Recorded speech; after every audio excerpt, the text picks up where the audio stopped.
panelists, I think it's a good time to take questions from and comments from those present.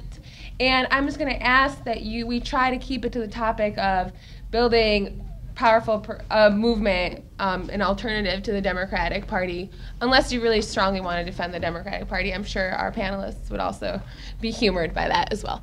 So, and I'll just take a stack of maybe like a couple people at a time. So we'll take your questions, and then our panelists will respond, and we'll take some more questions. And I would encourage you to just keep it, be concise. I see boys and Connie. So I see 5. So the 5 hands that are up right now, just your question, and then we'll be responding. Go ahead. I'd like to know how we could best convince voters to support the minimum wage and get them to comprehend how a higher minimum wage is good for business, and in fact it's actually good for Wall Street and the companies we're talking about, the oil, the big insurance. They pay higher wages, they'll actually make more profits. How do we convince the voters to support candidates who promote that? It'll do much more for our economy. It'll be more purchasing power, more sustainability, stability, and it'll help out everybody, both the middle class and those on top at the same time. I'm going to restate the questions for the mic. The question is how to best convince voters to support a higher minimum wage and candidates that support a higher minimum wage. Connie? Okay. First, I really want to applaud these presentations. I feel as a public school teacher here in New York City who feels totally betrayed by the Democratic Party. It's been extremely informative to be here this morning.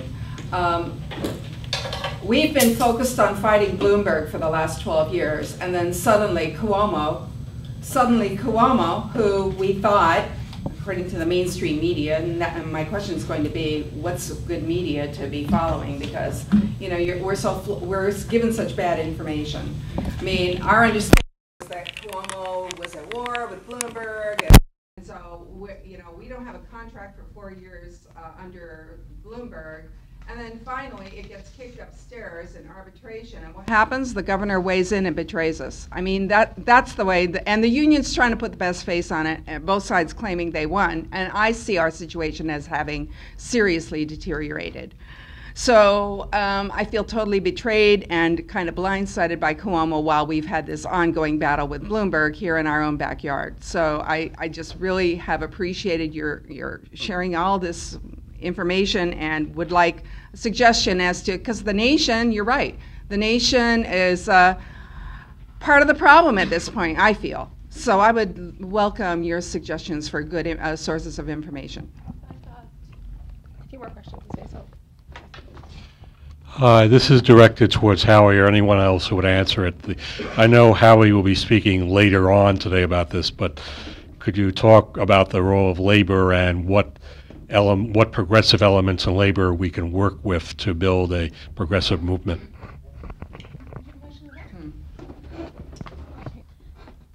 I guess I've been a Green Party member for 10 years and have never done anything active, just voted. But I did it because of my disenfranchisement, the disenfranchising of a lot of us that were in the Democratic Party. Especially after Clinton, I wasn't very happy. But my question to you guys is, what are you doing for a groundswell of people? Because in some ways, I've looked at the Green Party for the 20 years I lived in New York as not a bunch of candidates, but a bunch of people bringing up issues that need to be brought up and heard. And that's what I thought was always most important about you guys, is that you talked about the things nobody spoke about. So I live in a real working class neighborhood that's democratically controlled, always has been, in the Bronx. And I want to know, what do I do locally? What can we do to mobilize people, not necessarily to vote our party, but to think our way? So I want to know what kind of initiatives and things and suggestions you might have that I can do. More question from Jim?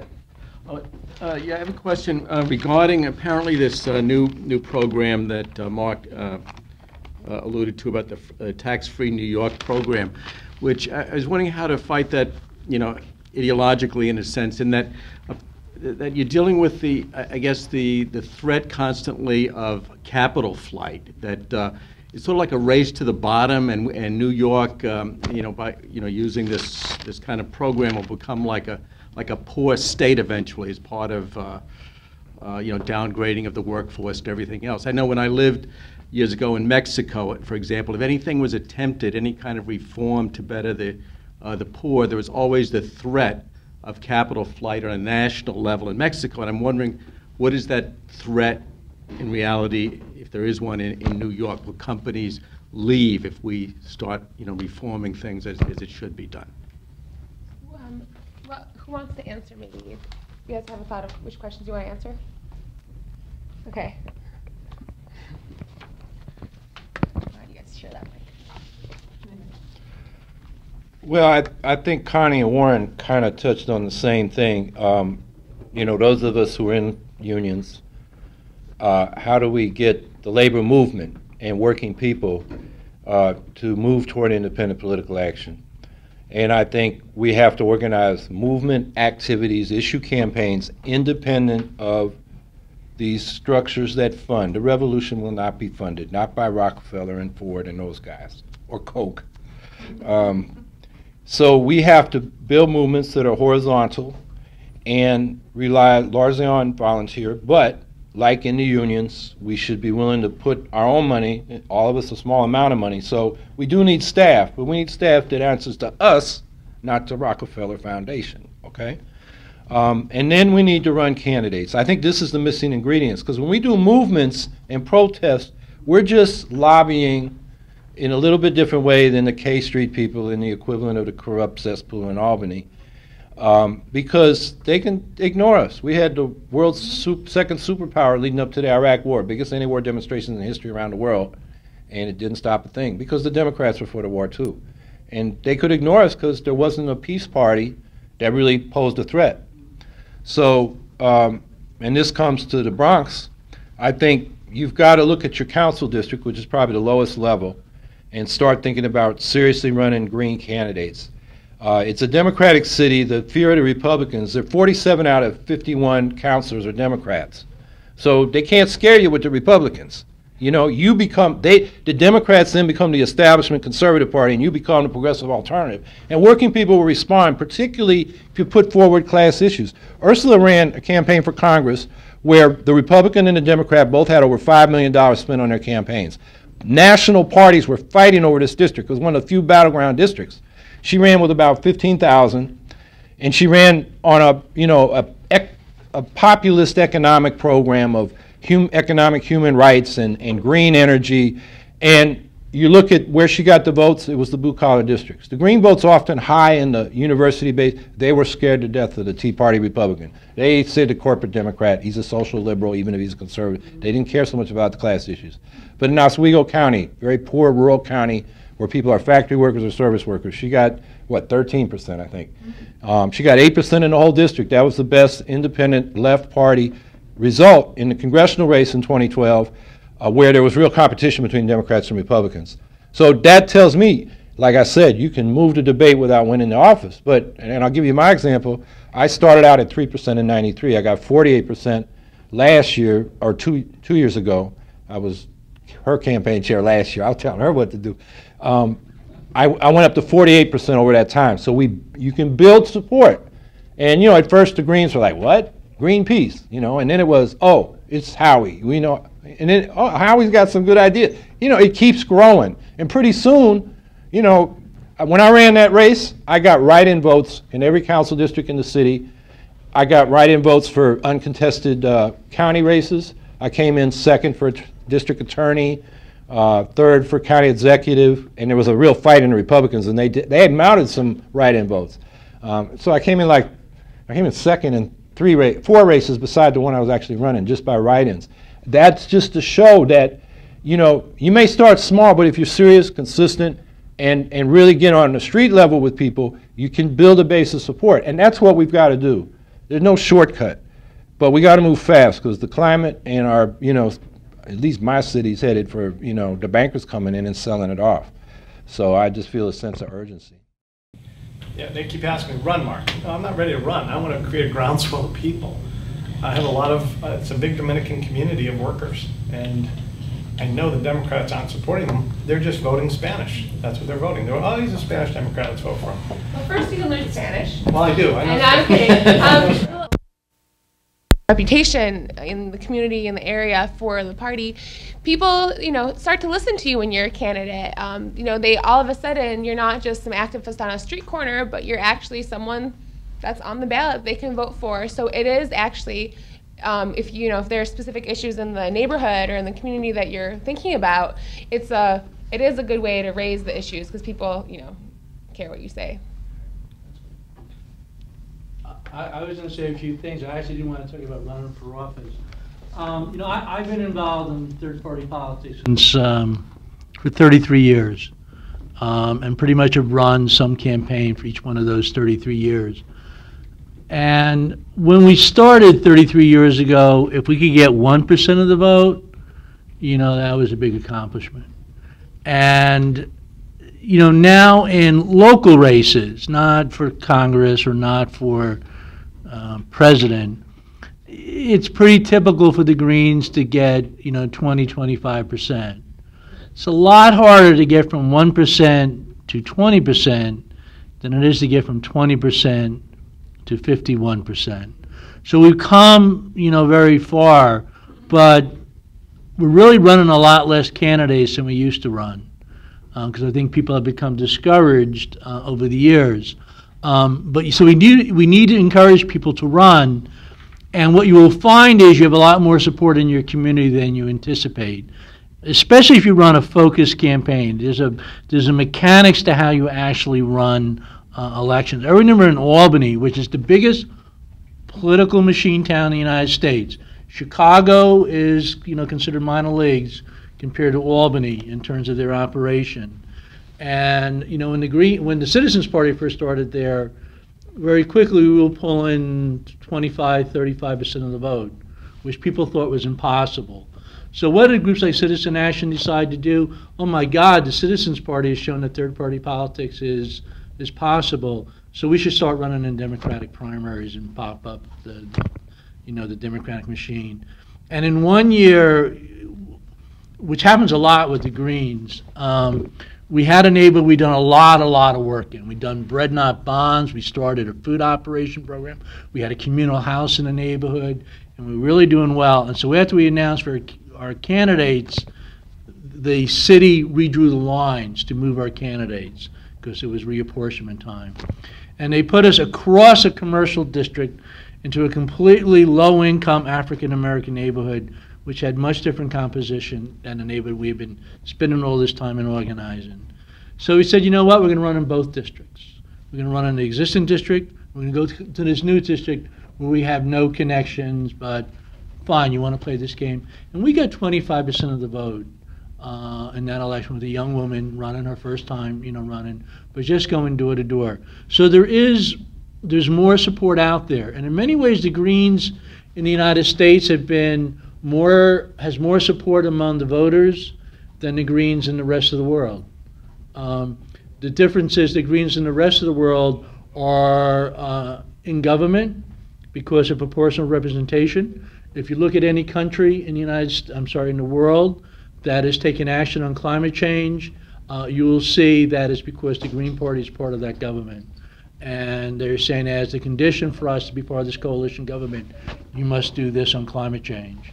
It was also very interesting when we did, this whole fight against the Iraq war, and all these cities across the country were passing resolutions against it. Especially early on, almost all the cities initially passed resolutions against the Iraq war were cities where there was at least one person who was a Green Party member of the city council.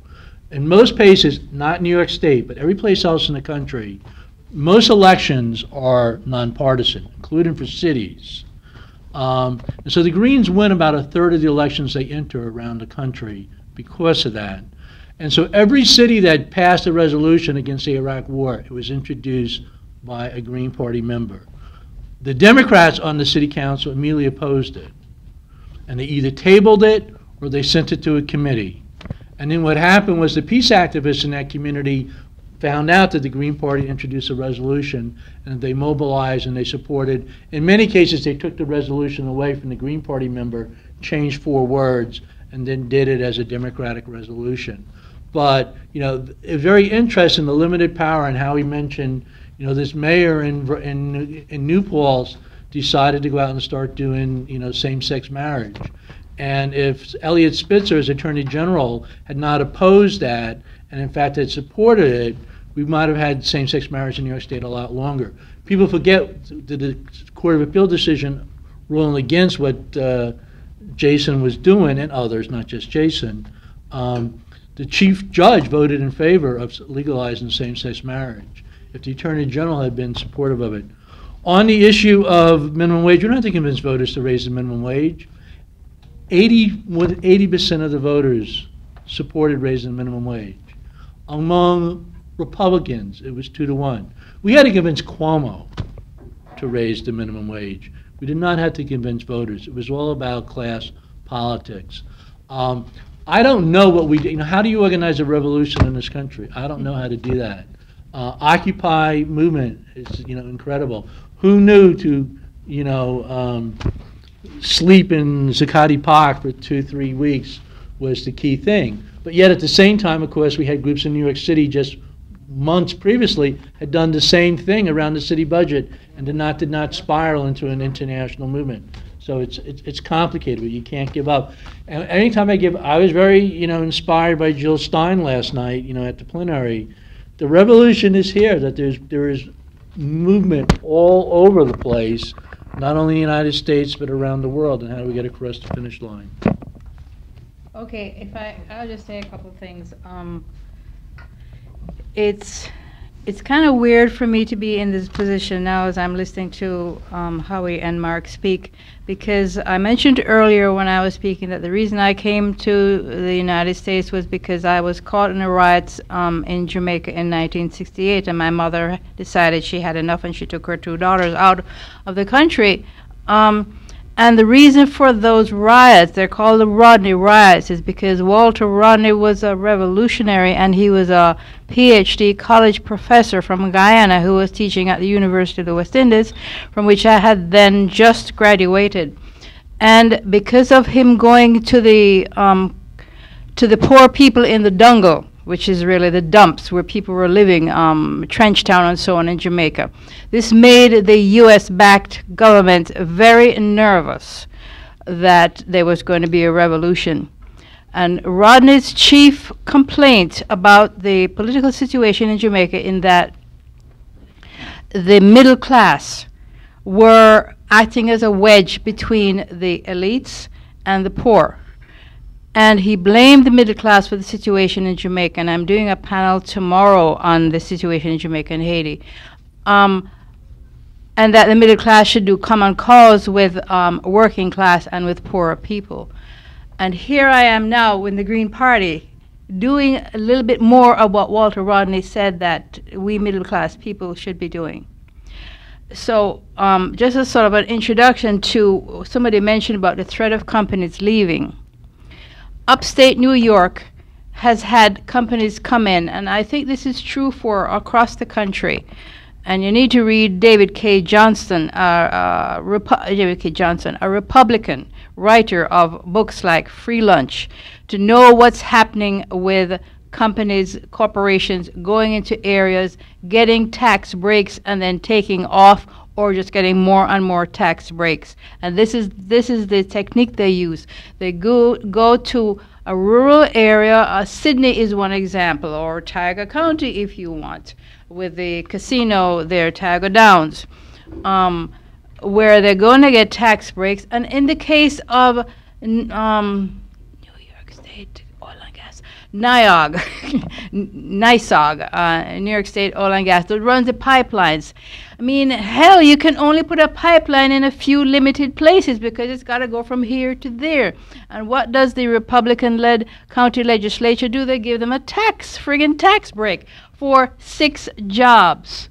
As was said earlier, and though the tax break would pay, if you just give the money to the workers, it would be much more beneficial to the workers themselves than these 6 low-paid jobs. Same thing for Tiger Downs. the minimum wage, most of the workers there at Tiger Downs, a casino, gambling kind of place, is that it is less than minimum wage. So the threat of companies leaving, that has been happening all along, and Working Families Party has not succeeded in getting better jobs to come in, has not succeeded in getting better companies with better principles to come in and do what's needed for people who really need the jobs. So I don't take the threat of company. And Sydney, I forget the name of the company in Sydney, New York. I mean, to me, this is really egregious. So the company pollutes. They're caught polluting. They're admit that they polluted, so they pay this big, supposedly big fine. And they already got tax breaks, right, for being there, for getting jobs. And then they take the fine off of their taxes. So they win no matter what they do, you know. So, you know, why are they going to leave? This is a cushy affair. Let's stay here. You know, we can't get a better deal than this. For the labor movement with regard to fracking, the pro-frackers have done a good job on getting certain unions to be part there with the landowners coalition at the rallies and so on, but not all the unions, certain specific unions, and that's a group that the anti-frackers should be concentrating on more, is to get more of the unions that are involved in the industries that are involved in the fracking operations. The thing is, they forget that, or they don't know, or they've been convinced to, or lied, that based on the example in Pennsylvania, those are all non-union jobs. And finally, thank goodness, we have some whistleblowers, the truckers, coming out now who used to work with the fracking corporations. One of them has been going around speaking. Another two are too sick to come and speak, he tells us, are now speaking as the horrible conditions, non-union jobs where they get poisoned, they get sickened, and they don't get the kind of care that they need to get. So hopefully his coming out now, being a whistleblower, will help people who are in the labor movement to see this is not something that you want to bring into the area, you know, along with Tiger Downs and its other companies, even IBM, you know, spill in Endicott, that is still a plume on the ground, that is still poisoning people. So, you know, we as Working Families Party with, you know, keeping companies under control so that they don't poison people. They haven't been. Thanks, Cecile. I see hands up, and before we just take the next round of questions, because we're technically ending at 11:50, but I think people are gonna want to stay and talk a little bit longer. I just want to make sure that you all know that you are invited to participate with the Green Shadow Cabinet in a meet and greet party type thing this evening at the Irish American Pub. And there's going to be, Howie's going to pass out invites right now. And also I'll leave these by the door, a list of the other Green panels. And also, we're going to ask you to join the Green Party in New York, in Albany, at the rally to ban fracking, because we want to have a very strong Green presence calling for a ban, so that, you know, the bait and switch organizations can't pretend that, you know, there hasn't been a movement for a ban and that Greens aren't part of this movement and that we're not active in this movement. So we hope that you'll join us in Albany on June 17th. So those are really important things that we want you to know about: the party tonight and the rally. So with that, I see some more hands up, and I hope our panelists are happy to answer a few more questions. Okay, so 1, 2, 3. I just want to make a point. The plant in Sydney is that has polluted many ducks after in Texas. On fracking, Mayor Ryan of Binghamton might be progressive. He's a horse's ass on every economic issue you could possibly think of. There's not one corporation that even thinks about coming to town without him trotting out and saying, we'll give you much of the city. He and the county executive go together. I agree with Howie and the other positions of saying we have to be in working class neighborhoods. I can't deal with liberals. There was a whole pile of liberals at the meeting the other night, but on fracking. We are not doing a decent job on fracking because we've split working class from liberals, and I think the liberals are losing. I think the vote would go in most of the counties for the people who need jobs or who can't pay their taxes or whatever. But I'm not sure how we deal with all of the people who do not vote. I was in an organization for a long, long time and got to talk to people who, when you got to know them, you say, well, the coming election or the past election, who are you voting for? They'd say, well, my Uncle Fred was sick, my Aunt Tilly was out of town. They did not vote, they were not registered, and I have a feeling that about 50% of all the people age 18 or over in an awful lot of our districts are not registered. We talk about Matt Ryan in Binghamton won his first election with 39.5% of vote. I think that works out to about 20% if you take in people. I'm trying to figure out a way to appeal to all those people who don't vote. And then I saw a question in the blue, and then from Terry. Connie, I'm going to put one, two. Okay. Go ahead. I was just thinking about the comments about the Working Families Party. Working Families Party is in some ways just a screen behind which you have the unions and some community organizing groups making decisions. So if you wanted the Working Families Party to have a different position, then all you'd need to do is make sure that the institutions that control its votes would change, or get one union to peel off and decide to, leave its participation or support someone else. I just wonder, it feels like getting any one of those entities to change its mind and move away would be more successful and more effective than trying to push against the entire labor movement of New York City and New York State. Is there any contender where that's been tried? Or